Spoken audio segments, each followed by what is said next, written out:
Hey everyone, welcome back to the YakChat channel. In today's tutorial, we're going to show you two super useful features: how to export and copy your chat messages. First, let's talk about exporting your chat messages. Open the conversation you want to export. Click on the three dots at the top right corner of your chat screen. From the drop-down menu, select Export Conversation.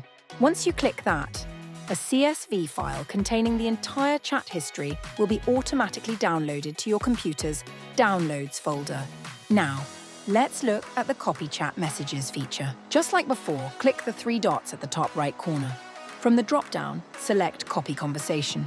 Once you click Copy Conversation, the entire chat will be copied to your clipboard, and you can simply paste it anywhere you need, like in an email, document, or even a new message.